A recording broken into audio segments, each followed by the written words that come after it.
भारतीय रेल के coaching stock में मैंने पिछले अध्याय में आपको पूर्व वीडियो में बताया था कि कोचिंग स्टॉक के विशाल बीड़े में 74,000 कोचों से भी ज्यादा कोच में, चाहे वो ईएमयू हो और यहाँ से प्रारंभ करके आधुनिक वंदे भारत में स्टील कॉइल स्प्रिंग से हम जो सेकेंडरी सस्पेंशन में पहले आईसीएफ या एलएचबी में भी स्टील कॉइल स्प्रिंग बड़ी होती थी, तो जो पहले की स्टील कॉइल स्प्रिंग थी उसके कुछ खामियों को दूर करते हुए उसकी और उच्च सुरक्षा और आनंददायक यात्राओं के को सुनिश्चित करने हेतु हमने धीमे धीमे आईसीएफ, एलएचबी में और वंदे भारत तो संपूर्ण एयर स्प्रिंग में स्विच ओवर किया।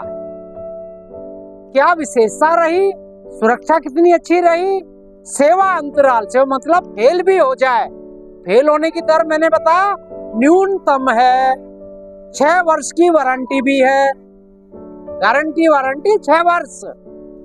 तो इसका मतलब इतनी सुदृढ़ संरचना और आरामदेह कुशनिंग प्रभाव है ना, कुशन की तरह, तकिए की तरह आराम से यात्रियों के बोझ के अनुसार ये आराम देती, ये हम सब अध्ययन कर चुके हैं। तो धीमे धीमे इन 74,000 से भी ज्यादा कोचिंग स्टॉक में हम इसको एयर स्प्रिंग कर रहे हैं, प्रयोग करना प्रारंभ कर रहे हैं, जिसकी एक संरचना पुणे में आपको इंगित कराना चाहता हूं। ये बोलोस्टर और ट्रॉली फ्रेम के मध्य में स्थित है, इंस्टॉलेटेड है। ये इसकी बेस प्लेट, ये इसकी एयर ब्लो, ये इसकी टॉप प्लेट, ये इसका डोम, जिसको आप कभी अलग से एयर टैंक 60 और 40 लीटर के होते थे, ये डोम में सीधा लेवलिंग वाल से वो 150 लीटर का जो एमआर टैंक है, इस लेवलिंग वाल से यह प्रेशर डोम में जाता है, अंततः स्प्रिंग में जाता है। ये कैसे जाता है मैंने आपको बताया था, ये इसका इंस्टॉलेशन लीवर है, दिस इज इंस्टॉलेशन लीवर। ये ट्रॉली फ्रेम में एक जगह फिक्स है, दूसरी जगह इसकी कड़ी कहाँ, इसकी है हॉरिजॉन्टल लीवर। और तीसरी महत्वपूर्ण संरचना यह है लेवलिंग वाल।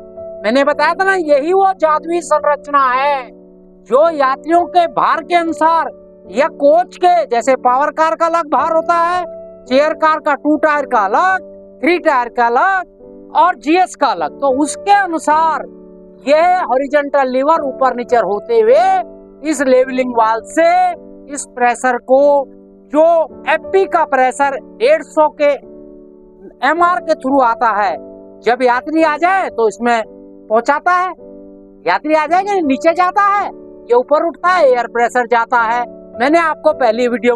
और जब यात्री उतर जाए ये फिर ऊपर जाएगा, ये नीचे हो जाएगा और यहाँ का जो अतिरिक्त प्रेशर है वो बाहर निकलेगा। दोनों अवस्थाओं में इसकी जो ये हाइट है, ठीक है ना, ये 294 प्लस 0 माइनस 5 289 से 295 mm होगी। तो ये सारांश में मैंने आपको बताया।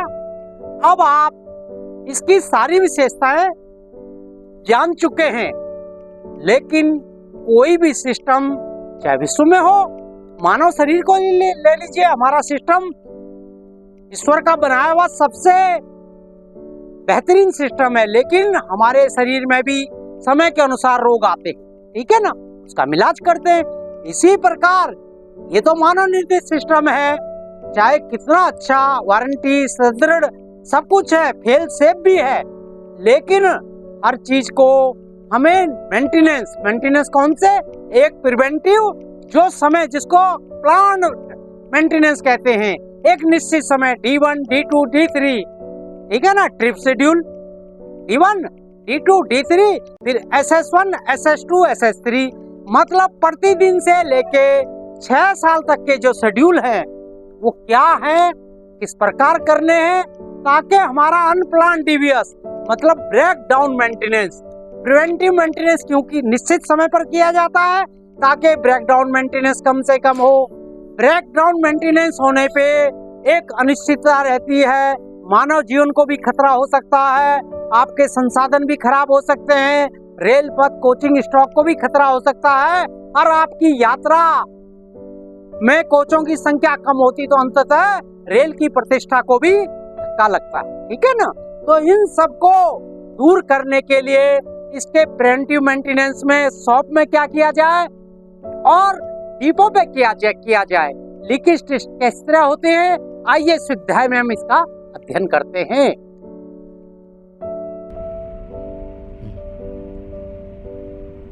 इस प्रकार भारतीय रेलवे के air spring Indian railway coaches के पार्ट 1 था ना, इससे पूर्व आपने केमटेक के जो भारतीय रेलवे के उच्च प्रौद्योगिकी को और उसके मेंटेनेंस के विषय में एक अथेंटिक है रेलवे बोर्ड का, उसके इस लेटर के अनुसार 2 मई 2010 के लेटर के अनुसार कि एयर स्प्रिंग क्या है, इसका प्रयोग भारतीय रेल में कब किया गया, यह आपने बड़े विस्तार से पढ़ा।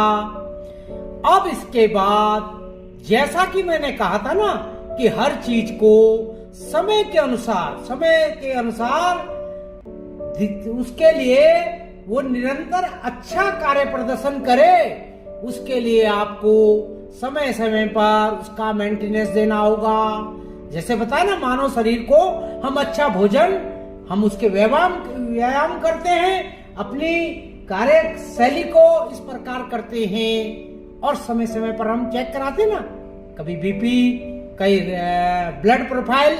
इसी प्रकार आपको एयर स्प्रिंग के लिए इसकी मेंटेनेंस किस प्रकार, जो एलएचबी कोच या हाइब्रिड कोच या एमयू कोचेज में है, जितने भी रोलिंग स्टॉक में है, आरडीएसओ ने 2019 में एक बहुत महत्वपूर्ण पत्र निकाला और संपूर्ण भारतीय रेल में, हमारे रेल में एक क्रमबद्ध, एक सुसंयोजित संरचना के अनुसार हमारा मेंटेनेंस पैटर्न है। तो आइए इस विषय में देखें। इससे पूर्व जो पिछले अध्याय में हमने बताया था कि एयर स्प्रिंग का प्रयोग क्यों किया गया, ये देखिए ना, क्यों किया गया कि स्टील कॉइल स्प्रिंग की जो कमियां थी, स्टील स्प्रिंग की जगह अब हमने एयर स्प्रिंग उच्च सुरक्षा क्षमता, आरामदेह यात्रा, सीबीसी हाइट लोड के अनुसार एडजस्ट न करनी पड़े, हर लोड पर एक समान रहे।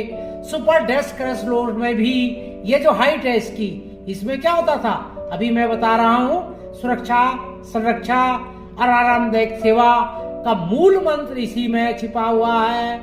ये क्या है, स्टील स्प्रिंग, कम लोड पर ये इसकी हाइट ये है, लोड बहुत ज्यादा हुआ, इसकी हाइट कम हो गई, तो ये डिफरेंस आता था, जो फिर स्टील स्प्रिंग को एक रॉड की तरह काम करता था, जो यात्रा में आवाज भी करती थी, व्हील भी खराब करती थी, सीबीसी हाइट को भी डिस्टर्ब करती थी और अंत में टूटकर सुरक्षा के लिए बहुत बाधक थी।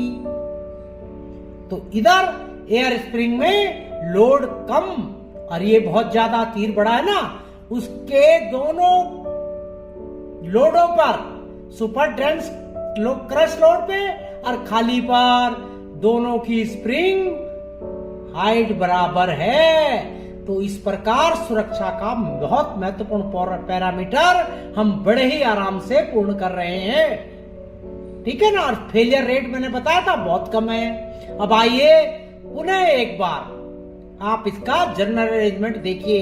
ये एयर स्प्रिंग, ये इसका लेवलिंग वाल्व, जो डोम में हवा को भेजकर इस यात्रियों की संख्या के अनुसार इसके प्रेशर को, जो फीड पाइप से 6 केजी आ रहा है, खाली अवस्था में 2.2 से 3.5 केजी पर सेंटीमीटर स्क्वायर, जैसा कि कोच का एयर वेट हो, जनरल का, पावर कार का अलग अलग है, ठीक है ना।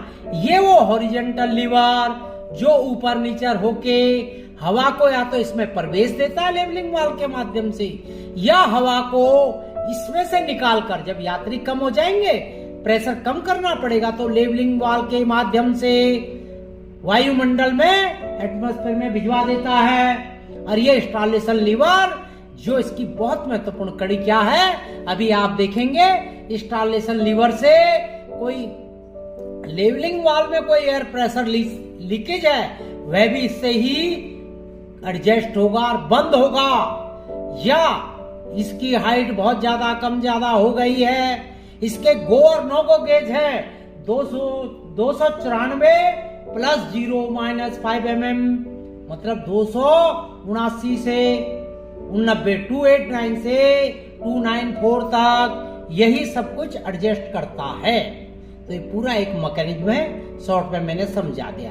ये एयर स्प्रिंग के कंपोनेंट है, इसका क्रॉस सेक्शन है जो आप जान जाए, इसमें ओरिंग है, ये रेनफोर्स रबड़ है, ये बेस प्लेट है, क्योंकि जब हम मेंटेनेंस में बताएंगे तो आपको क्लियर होना चाहिए कि इमरजेंसी स्प्रिंग ये है, टॉप प्लेट ये है, ओरिंग, यदि लीकेज होगी बहुत ज्यादा तो एक ये संभावना होती है ओरिंग पेरिस्ट हो गए, टर्न हो गए, या सही वर्कमैनशिप पुअर वर्कमैनशिप ढंग से बैठाए नहीं गए।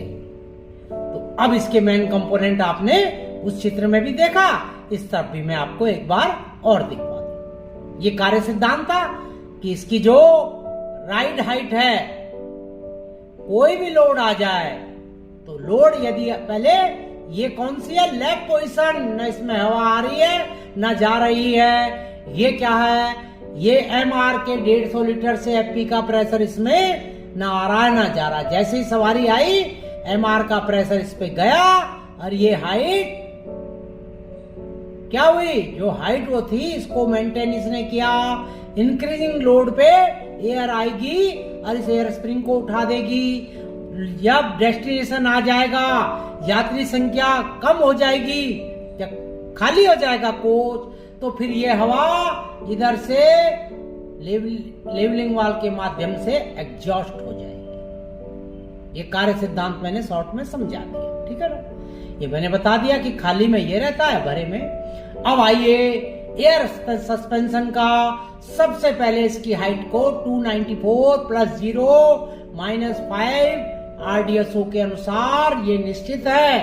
कुछ जगह पहले 292 प्लस 0 माइनस 5 है, जिसको RDSO ने बाद में रेक्टिफाई किया कि ये हाइट यही स्टैंडर्ड LHB कोचों में रहेगी, ठीक है। आईसीएफ का अलग है 255।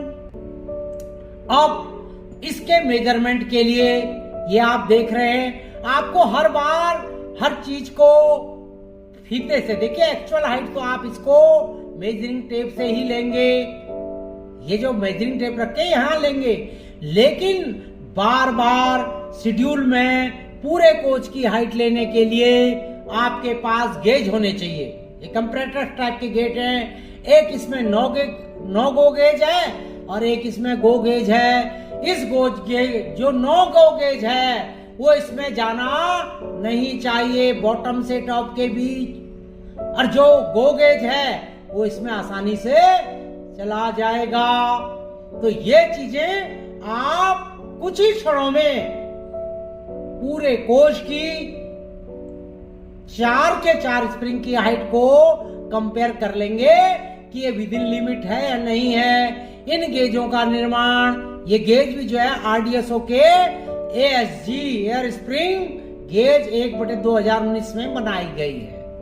गारंटी मैंने बताई थी, बहुत बढ़िया चलते हैं। ये गारंटी बताने का मतलब क्या है, गारंटी बताने का मतलब है कि एयर स्प्रिंग 6 साल सप्लाई से और कमीशनिंग से 5 साल तक यदि फेलियर होता है तो इसका free of cost replacement railway site पर आकर OEM अपने स्वयं मटेरियल लेके अपनी मैन पावर से चेंज करता है। अब आपके मन में एक प्रश्न है कि एयर स्प्रिंग की लाइफ क्या है, तो मैं ये बता दूं, विभिन्न प्रकार के मैनुअलों के अध्ययन के बाद ये ज्ञात हुआ कि इसका टाइम बाउंड का लिमिट जो है 10 वर्ष भी है, आसानी से, और माना इससे भी ज्यादा। यदि कोई फेलियर उसमें नहीं है, कोई टूट फूट नहीं है, वो हर POH SS1 SS2 SS3 में लीकेज टेस्ट को, हर टेस्टों को सही पास कर रहा है, जो प्रॉपर लीकेज टेस्ट है मैं आगे बताऊंगा, तो ये निरंतर कार्य करते रहेंगे। कोई निश्चित लाइफ बाउंडेड नहीं है कि यहाँ पे जाके आपको इसको खत्म करना है। जैसे सीबीसी कपलिंग है ना कि 6 वर्ष बाद चाहे कुछ हो ना हो, 6 वर्ष बाद SS3 शेड्यूल में वो बदले ही जाएंगे। Maintenance of air spring in LHB coaches, इस अध्याय में हम EMU जो ICF या हाइब्रिड और LHB कोच में विशेषकर अभी जो बहुतायत में चलने वाले, कौन सा इस टाइम प्रेस्टिजियस हमारा वंदे भारत के बाद जो है LHB कोच ही है, तो उसके विषय में RDSO ने हमें किस प्रकार के दिशा निर्देशन जो आदेशित किया गया है 30/8/2019 के पत्र के अनुसार हम उसका अध्ययन करें।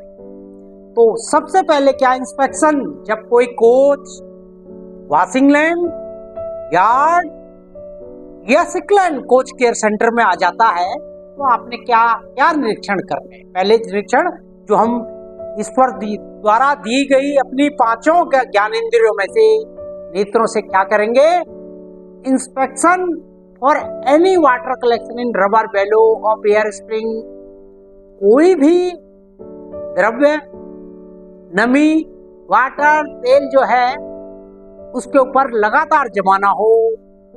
और आंख से, मैंने बताया था ना, आंख से आप ये देखिए कि कोई उसमें हेयर क्रैक है या बड़ा क्रैक, कितना बड़ा, जो 2 mm से ज्यादा ना हो, उसको चेक कीजिए।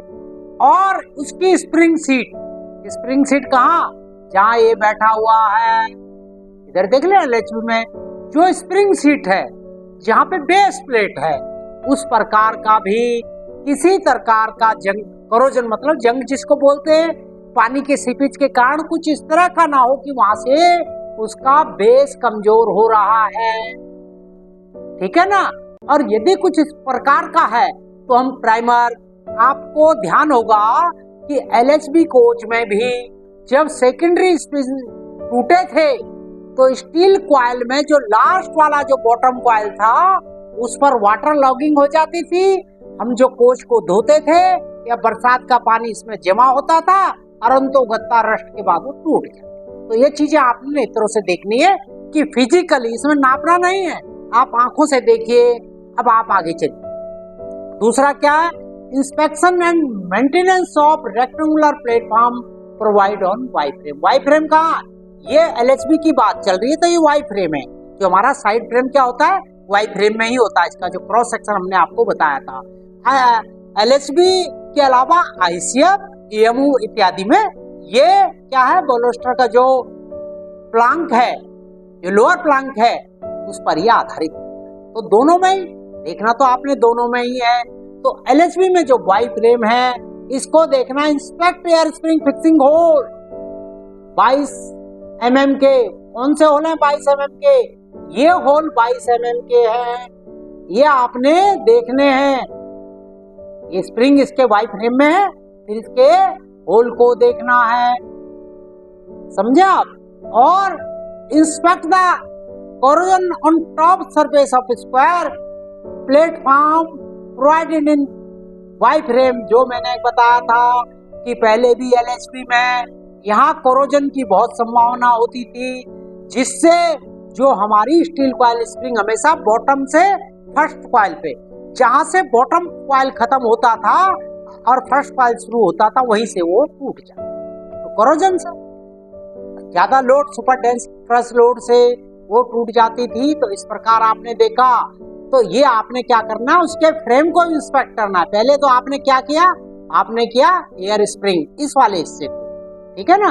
दूसरा, उसके बाद आपने ये हिस्सा भी देखना है कि इसमें कहीं कोई कोरोजन, टूट फूट, कोई वाटर लॉगिंग टाइप की तो नहीं हो रही, वही पानी स्प्रे, कोई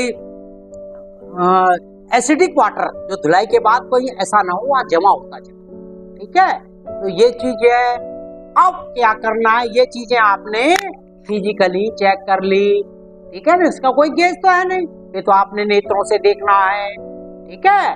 तो पहला आपने अब inspection of pipelines, the air spring piping must be check for any leakage, damage और अब जब आपके पास 6 घंटे के मेंटेनेंस में वो रेक आ जाए एयर स्प्रिंग का, या सिक लाइन में कोच केयर सेंटर में डैमेज होके आ जाए या में खड़ा है, तो जब आप आरटीआर से उसको चार्ज करेंगे, चार्ज कैसे, बीपी और एफपी को क्रमशः, एफपी 6 kg सेंटीमीटर स्क्वायर से जब इस पे चार्ज किया जाएगा तो प्रेशर ऑन होते ही इस पे जाना प्रारंभ करेगा, उसके एमआर वगैरह। तो ये देखना है भाई, खाली में भी प्रेशर जाएगा, मैंने बताया था ना, खाली स्प्रिंग में भी 2.2 kg पर सेंटीमीटर स्क्वायर से 3.5 kg पर सेंटीमीटर स्क्वायर, जिस प्रकार का वो कोचिंग स्टॉक है अपने वेट के अनुसार, अपना सेल्फ का वेट होगा। ये मैंने बताया था ना, power car, pantry car, 2 tier, 3 tier, chair car, इन सब का टेयर वेट अलग अलग था, तो उसी के अनुसार उसमें प्रेशर जाएगा। और आपको चेक करना है कहीं लीकेज तो नहीं है। लीकेज कैसे चेक करेंगे, पहले कान से, फिर आंख से, कान से, अंत में सोप टेस्ट से। यदि वो बुलबुले उठ रहे हैं पानी के, उसमें सोप की झाग से बुलबुले उठ रहे हैं जहां संभावित जगह है, यदि आपको देखो यहाँ पे कहीं लगा कि संभावित जगह से, यहाँ से या किसी पाइप से बुलबुले नजर आ रहे हो, तो वो फिर आपको झाग में बुलबुले दिखाई देंगे, ये निश्चित हो जाएगा। ये इंस्पेक्शन ऑफ पाइपलाइन, ठीक है ना। अगर कान से तो आप सुन ही लेंगे। दूसरा, आपका आरटीआर भी फाइनली बताएगा कि बीपी में लीकेज रेट बढ़ जाएगा। ये प्रैक्टिकल बातें हैं, तो आपको सब तरह से सुनिश्चित करना है। अब leakage test of air spring, तो leakage test of air spring, install the air spring assembly at working है 292, 294 दो ड्राइंग है हमारे पास। एक आरडीएसओ का 294 + 0 -5 और एक आरसीएफ का। तो आप जो रिक्वायर्ड है, जैसा भी ड्राइंग है, दोनों ड्राइंग के हिसाब से उसको पहले एडजस्ट कीजिए। Gradually raise the air pressure, और ये आपने कहाँ करना है, जब आपको एयर प्रेशर में बेसिकली ये SS1, SS2, SS3 में किए जाने वाले हैं, लेकिन शक हो जाए तो OEM वहां आके आपके साइट पे डिपो पे भी चेक करेगा, ठीक है। लीकेज टेस्ट ये OEM जिस टाइम बनाते हैं, मैन्युफैक्चरिंग होता है, ये मस्ट है, ये मैंडेटरी है। आरडीएसओ जो भी हमारी राइट्स इंस्पेक्शन अथॉरिटी है, OEM जैसे अवध स्प्रिंग, टायल और कई तरह के जो स्प्रिंग हैं, उनके OEM इससे पास कराते थे, तो उस समय ये टेस्ट किया जाता है। तो एयर का 9 kg का प्रेशर धीमे धीमे इसमें हम प्रोवाइड कराते हैं टेस्टिंग में, और 15 मिनट तक इसका एयर प्रेशर देखते हैं। ड्रॉप ऑफ एयर प्रेशर ये शुड बी 0, पहले तो 0 होना चाहिए, लेकिन एक टॉलरेंस है कि G9 का 1%, जो 9 kg का 1% जो भी है, ये 0.1 से भी कम होगा, तो 1% जो इसका होगा 0.0169 जो इतना भी है, उस प्रेशर का 1% लीकेज उसमें हो सकता है। 9 का 1% लीकेज 15 मिनट में मान्य है। तो ये कब है, जब उसका PU में इसका इंस्पेक्शन होगा या OEM इसको बनाएंगे टिजमर, और जरूरत पड़ने पे फिर हम वर्कशॉप पे, किसी वर्कशॉप इत्यादि में, या SS1, SS2, SS3 में जब भी जरूरत होगी करेंगे, और OEM चाहेगा तो ये करेगा। अब आपने बोगी क्लियरेंस किस क्लियरेंस की बात की जा रही है? बोगी क्लियरेंस जो एयर स्प्रिंग में AC और नॉन AC जो एयर स्प्रिंग से सुसज्जित है, उसमें आपने इंस्टॉलेशन लीवर से एयर स्प्रिंग की हाइट को किस प्रकार मेंटेन करना है, ये आप सुनिश्चित करें। तो इसमें place the coach at level track, 0 level, sick line में, वॉशिंग लाइन में, उस पॉइंट पे जिस पर पीवे के द्वारा आपको 0 ट्रैक दिया गया है सर्टिफिकेट, उसमें प्लेस करना है। अब बोगी के जो कॉर्नर हाइट है, कॉर्नर हाइट क्या है, जो हमारे केमटेक मैनुअल के अनुसार जो बोगी की कॉर्नर हाइट है, इस पर आपको proper measuring instrument, flat gauges और उस प्रकार के स्ट्रिप आपके पास होने चाहिए जो रेल लाइन के ऊपर से हम नाप भी सकें। ठीक है ना। अब आपके पास ड्राइंग भी होनी चाहिए। मैंने बताया था ना, एसी नॉन एसी में आरडीएस और आरसीएफ की ड्राइंग के अनुसार आपको एयर स्प्रिंग की हाइट मेंटेन करनी है। अब जब बोगी हाइट बिल्कुल ठीक हो जाए, जो बोगी हाइट चारों कॉर्नर के बोगी की हाइट रेल लेवल से केमटेक मैनुअल के अनुसार हो जाए, फिर आपने एयर स्प्रिंग नापने हैं। तो नापने कैसे है कि आपने, मैंने बताया था ना, बॉटम बेस प्लेट से उसके टॉप प्लेट तक नापनी है। यदि कम ज्यादा होती है तो इस एयर स्प्रिंग की हाइट को इंस्टॉलेशन लीवर के माध्यम से, इंस्टॉलेशन लीवर के माध्यम से, इसके माध्यम से आपको एडजस्ट करना है। ठीक है। अब इसके बाद procedure for adjustment of installation lever मैं भी आपको बताता हूं। उसके बाद एक वीडियो के माध्यम से जो हमने प्रैक्टिकल डिपो पे की है उसको मैं बताऊंगा। Keep the coach on A level track के पहली बात, पहले ये पॉइंट पहले में था। और प्रेशर गेज, उसका जो ड्रेन प्लग है, कौन सा, लोकेशन टू ऑल, जो आपका एक्सिलरी रिजर्वायर का या एमआर का जो भी ड्रेन प्लग है, और वहां से जो प्रेशर आ रहा है, जो बोगी पे कनेक्शन आ रहा है, उस पर आप गेज को लगाएंगे। Adjust the length of all installation lever as पर requirement to connect them to lever of levelling valve को जाने वाले, ये जो लेवलिंग वाल को जाने वाले, या आपने कनेक्ट कर दिया, वहां से सप्लाई से कनेक्ट हो गया। इसके बाद आपने इसको नापना ये है। ठीक है ना, बॉटम से। कई बार मैं बताऊंगा कि कई बार हम इसके बगल में जो यार डैम्पर का जो ब्रैकेट होता है, जो वो लगभग इसकी सीध में होता है, तो हम वहां से भी नाप लेते हैं। तो ठीक है।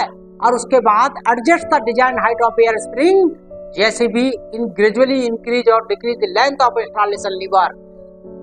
और इसी तरह के सभी बोगियों में, एक बोगी के चारों स्प्रिंग आपने 292 से 287 या 294 से 279 करने हैं, जैसा ड्राइंग में है। ये वो चीज है।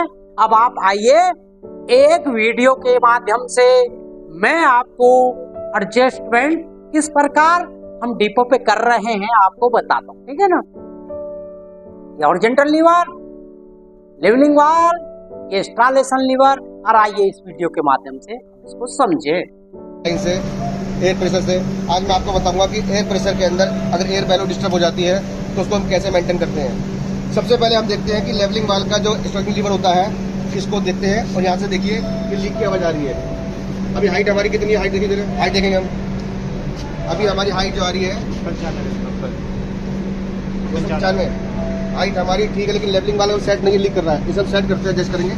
तो सबसे पहले हम अपने चाबी लेंगे 17-18 की, 16-17-18 की चाबी लेकर के इसे एडजस्ट करेंगे अपने लीवर को।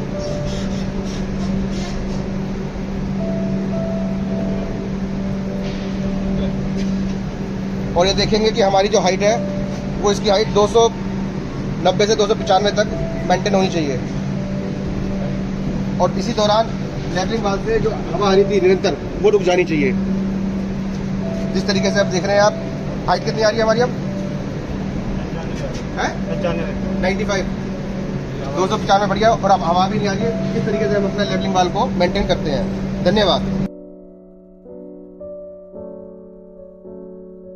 इस प्रकार आपने इस वीडियो के माध्यम से जो पत्र दिखाया था ना आरडीएस का 2019 का, कि नेत्रों से, कानों से लीकेज को देखना, आंखों से किसी भी प्रकार की डैमेज है, यदि एयर स्प्रिंग में कोरोजन है, कैसे उसको अटेंड करना वो देखा। इंस्टॉलेशन लीवर का फिटमेंट किस तरह डिपो करते हैं वो आपने सजीव इस चित्र में देखा। अब आप आइए, लीकेज टेस्ट जो था 9 kg का, वो प्रोडक्शन यूनिट और ओईएम करते हैं इंस्पेक्शन के टाइम और फाइनल फिटिंग के टाइम, ठीक है।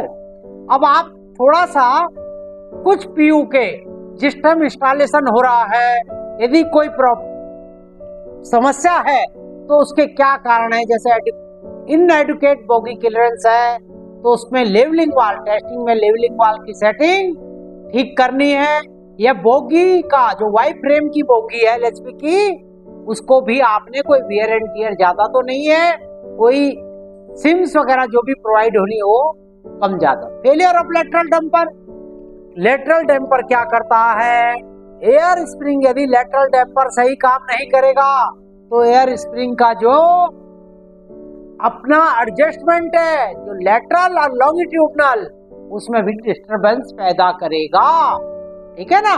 तो डैम्पर, लेटरल डैम्पर इसका बहुत महत्वपूर्ण पार्ट है, उसके भी वर्किंग, अलाइनमेंट, स्ट्रोक को देखना पड़ेगा। Non lifting of air spring, low pressure, चाहे वो आपके ओपन लाइन में पीयू के समय देखना पड़ेगा प्रॉपर प्रेशर है नहीं है। मैंने बताया था ना कि जिस टाइम इन रूट भी एयर स्प्रिंग में या वॉशिंग लाइन में या प्लेटफॉर्म पे नहीं बन रहा तो इंजन में ड्राइवर को निर्देश है कि कम से कम 7 kg से ऊपर का प्रेशर एमआर में उसके इंजन में होना, ठीक है। और डिफ्लेटेड क्या है कि रबर सीट पेरिस्ड है, लोअर डायाफ्राम, या सबसे बड़ी बात एयर स्प्रिंग का किसी भी प्रकार का लीकेज इसमें प्रॉब्लम देगा। लिफ्टिंग डिफ्लेटेड होना या डिले, देरी से उठना, क्या पता जैसे कोई आपका एयर हॉस मुड़ा हुआ है तो क्या होगा, प्रेशर धीमे धीमे जाएगा और उसमें एक में जल्दी चला जाएगा, दूसरी स्प्रिंग थोड़ा देरी। तो ये पीयू के टेस्ट हैं। अब आइए फिर हम ओपन लाइन की बात करें, periodical inspection of air spring system of LHP, ये सब कहाँ के, यही आरडीएसओ के दिशा निर्देशन है। तो D1 मतलब डिपो पे, कोचिंग डिपो पे, डी का मतलब डिपो, एसएस का मतलब शॉप शेड्यूल। तो इसमें करना क्या है, विजुअल चेक जैसे मैंने ऊपर बताया है, लीकेज, कोई फॉरेन पार्टिकल का जमा होना और एयर टैंक को ड्रेन करना भी बहुत जरूरी है। चेकिंग ऑफ स्प्रिंग हाइट, वो मैंने बताया था गो गेज और नो गो गेज, उसमें दिखाए थे गो गेज और नो गो गेज के माध्यम से आप इनकी हाइटों को मेजरमेंट कर सकते हैं। दूसरा और महत्वपूर्ण D1 में check the position of isolating cock और ड्रेन कॉक।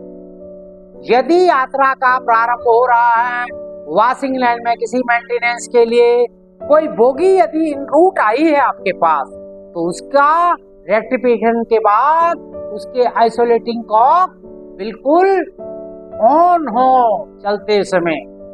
अरे भाई जब आप स्टार्टिंग करेंगे ब्रेक पावर 100% है, एफपी कोचिंग स्ट्रोक हमेशा बिना एफपी के थोड़े चलता है, तो सभी पिस्टन उसकी ऑन पोजीशन में होने चाहिए, ठीक है। दूसरा, ये सब चीजें मेंटेनेंस उसमें आरडीएससी के द्वारा। दूसरा महत्वपूर्ण इंस्पेक्शन एंड मेंटेनेंस शेड्यूल। आप ये देखें कि वो जो हमने शुरू में दिखाया था ना, एक सेफ्टी कवर से ये सारा सिस्टम ढका हुआ होता है, levelling valve, horizontal lever, installation lever, ठीक है।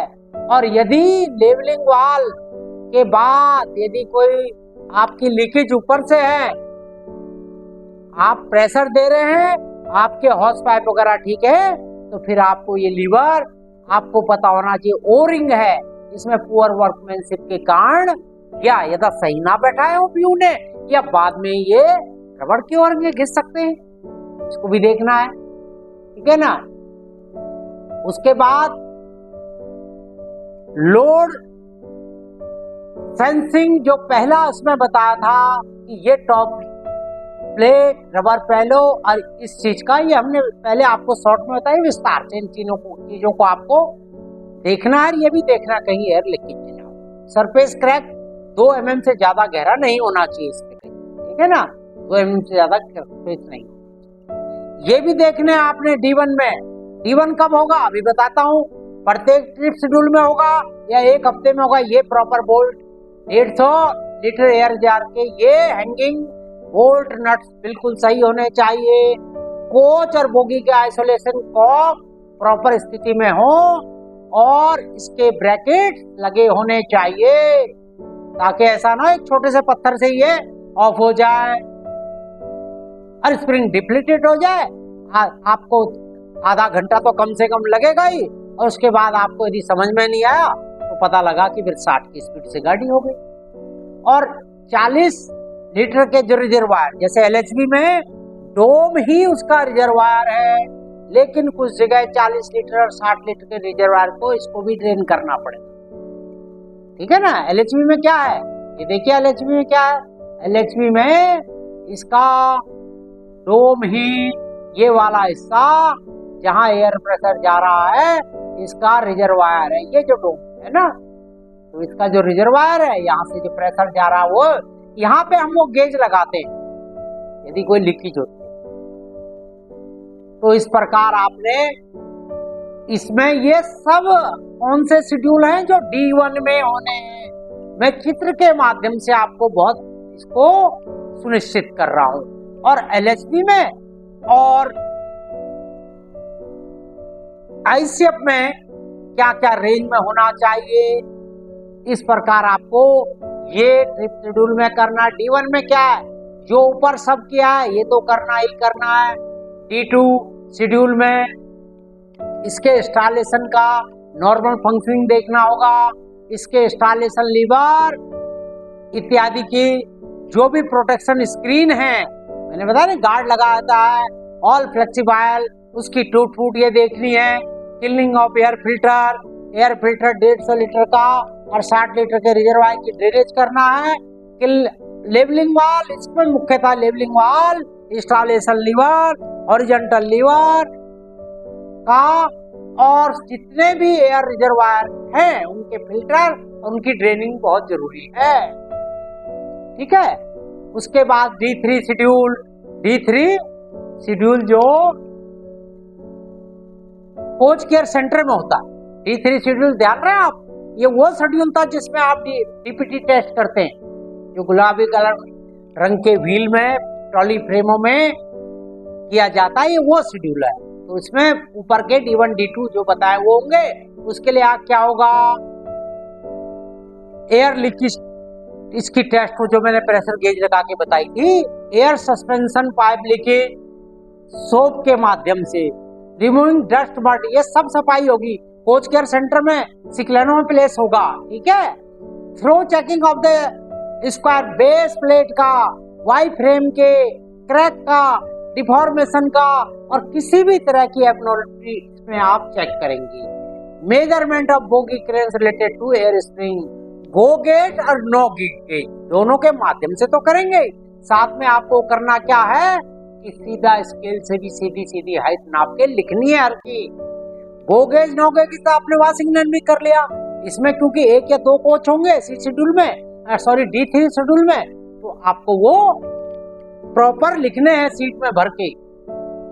अब SS1 SS2 SS3 जो भी है, इसमें क्या है, D3 जो छमाही शेड्यूल था वो सब आपको करना है, ठीक है ना।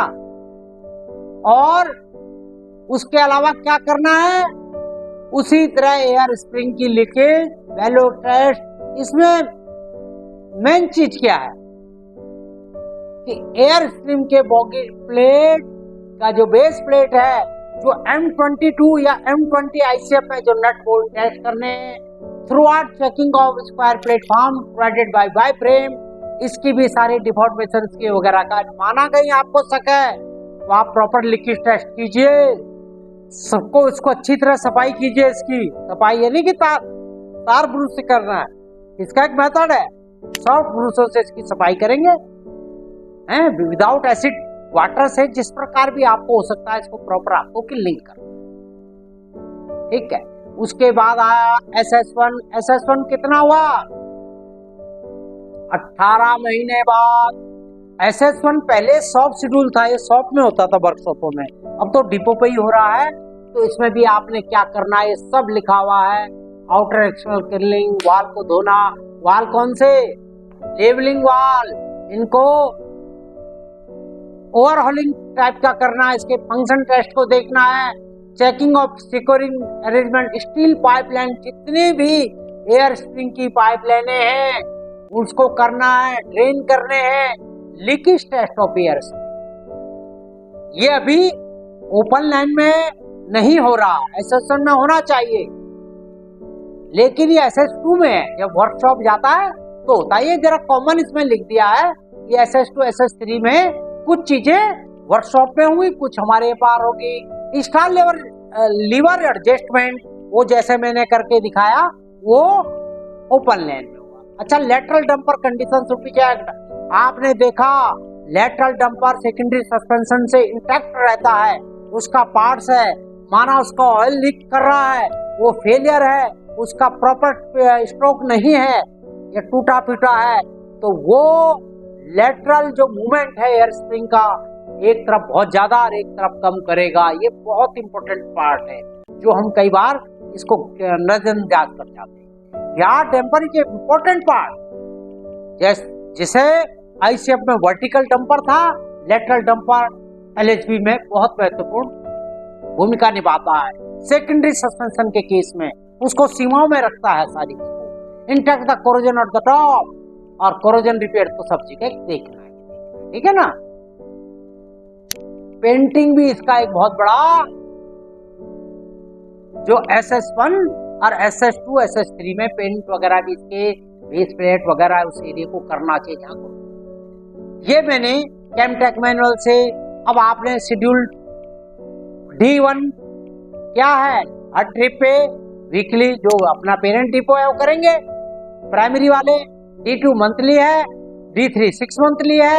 शॉप शेड्यूल 18 मंथ जो शॉप में होते हैं अब डिपो में हो रहे हैं, या इतनी दूरी तय कर ले। इस तरह 6 साल तक ये SS2 SS3 ये भी वर्कशॉप, ठीक है ना। तो यहां तक आपने जो मेंटेनेंस शेड्यूल है, जो डिपो के या PU के इंस्टॉलेशन के समय होने हैं, जो मस्ट हैं, इसके विषय में जान। अब ये सब चीजें किसके अनुसार थी? कैमटेक 2013 मैनुअल के अनुसार, ये वाला शेड्यूल, ठीक है ना।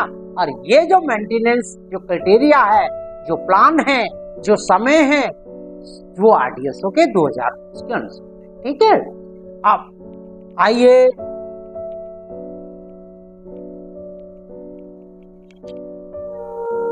अभी तक आपने हमारे एयर स्प्रिंग के मेंटेनेंस शेड्यूल जो RDSO ने हमें दिशा निर्देशित कहे हैं उसको देखा, PU में या कोचिंग डिपो पे या वर्कशॉपों में SS2 के सब। अब आप आइए ट्रबल शूटिंग। ये चीजें तो हमने आराम से गाड़ी खड़ी है कर ली। अब कोच चल रहा है, ट्रेन दौड़ रही है, और 24 कोच जो एयर स्प्रिंग के वो दौड़ रहे हैं, अचानक क्या दिशा निर्देश है, उसको हमने कैसे दूर करना है। तो सबसे पहले गाड़ी के ड्राइवर को कम से कम 7 kg/cm MR मिनिमम। वैसे तो ये 8.5 से 10 kg होता है, लेकिन किसी तरह 7 या इससे नीचे है तो वो लोको फेलियर में वैसे ही आ जाएगा। फिर भी ड्राइवर इसको अनदेखा ना करे, लोको पायलट की। दूसरा, यदि भारी लीकेज होती है तो कैसे देखना है, स्प्रिंग डिफ्लेट हो रहा है, भारी लीकेज है, देखिए ये है वो deflated position of the horizontal lever. ये क्या है, ये ऊपर उठा, ये सारा प्रेशर वायुमंडल को भेज रहा है, तो उसमें आपने ये हॉरिजॉन्टल लीवर, ये हॉरिजॉन्टल होना चाहिए था, ये ठीक नहीं है। तो आप उसको देखें किस कारण से उस लेयर यदि आप रेक्टिफाई जल्द कर सकें, आपके पास स्पॉटिंग स्टाफ है तो इस पोजीशन में ले आइए। और यदि लीकेज बंद हो जाए, स्प्रिंग पूरी तरह से फूल जाए, मतलब उसमें प्रेशर चला जाए बराबर का, तो फिर आप गाड़ी को आगे ले जा सकते हैं। वरना जैसे भी 60 किलोमीटर प्रति घंटे की वो आपको करना है। यदि आप रेक्टिफाई कर लें तो वेल एंड, ठीक है ना। दूसरा, यदि leakage coach suspension, isolating cock और बोगी, कोच सस्पेंशन और जो बोगी का 150 लीटर का MR प्रेशर है उसके बीच है और आपको पता नहीं लग रहा, तो बोगी को आइसोलेट कर दीजिए और फिर स्टैटिक स्पीड पे ले जाइए। वहां तो आपने इसको एडजस्ट करके सामान्य स्पीड पे ले गए, लेकिन यहाँ आप एडजस्ट नहीं कर पाए, ये डिप्लीट पोजीशन को आपने हॉरिजॉन्टल नहीं कर पाए, तो फिर भैया सामान्य स्थिति पे ले जाए। तीसरा और महत्वपूर्ण चरण जो मुझे काफी लोगों ने पूछा था, तो मैंने चित्र के माध्यम से इसे बताने का प्रयास किया है। In route installation lever failure and rectification according rect. इसमें क्या है, देखिए ये एक पोजीशन आ जाती है, ये इंस्टॉलेशन लीवर टूट गया, ये नीचे की तरफ झुक गया, हॉरिजॉन्टल लीवर भी बेसलाइन रो के नीचे झुका हुआ, नेचुरली आपने पकड़ लिया। इस स्थिति में क्या होगा कि तेजी से यहां से लेवलिंग वाल्व से एटमॉस्फेयर को फीड पाइप का प्रेशर तेजी से रिसाव होगा।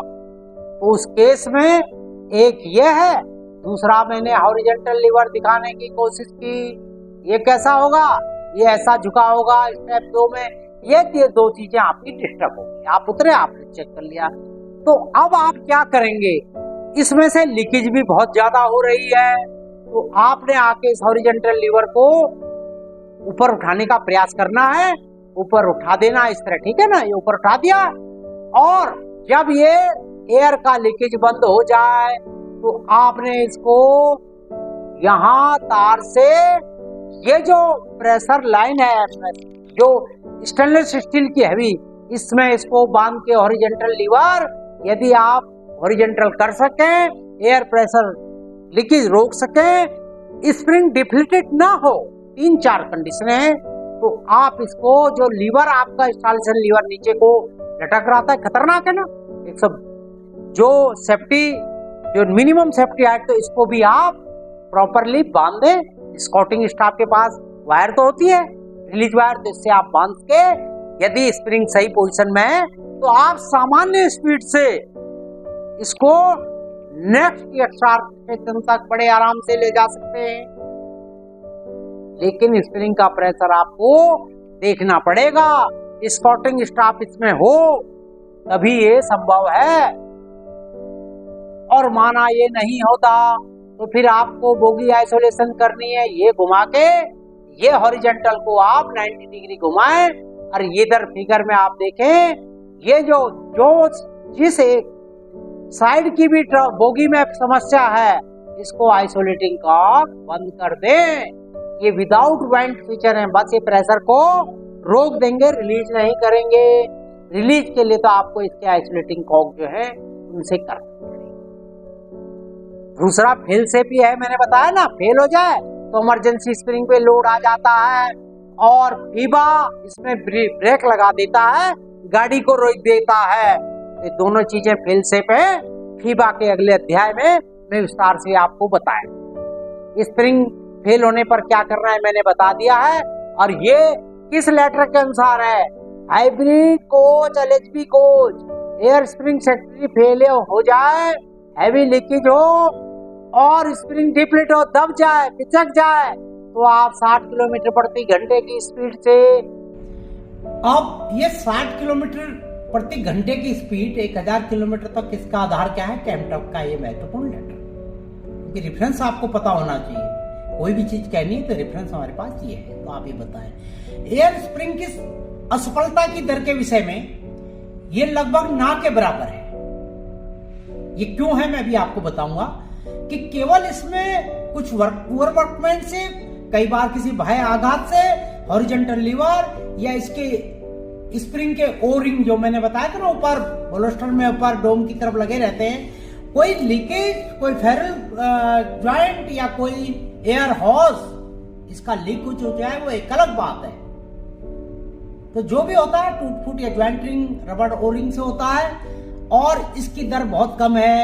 यदि किसी विशेष वेंडर के 20 फेल हुए तो उनको ब्लैक लिस्टेड किया, निकाला, उसके बाद फेलियर कम है। इसका मैं आपको पैमाना बताऊं, स्टील कॉइल स्प्रिंग का जब से LHB आई जो फेलियर रेट था, चाहे वो सेकेंडरी कॉइल का, वो इतना ज्यादा बढ़ गया था कि 2017-18 में रेलवे बोर्ड ने काफी सुधारों के बाद कुछ नहीं हुआ तो फेलियर ऑफ LHB स्प्रिंग के लिए इसके सभी जोनल रेलवे को रेलवे बोर्ड ने चिट्ठी लिखी कि आप इसको थोड़ा सा संसाधन बढ़ाइए।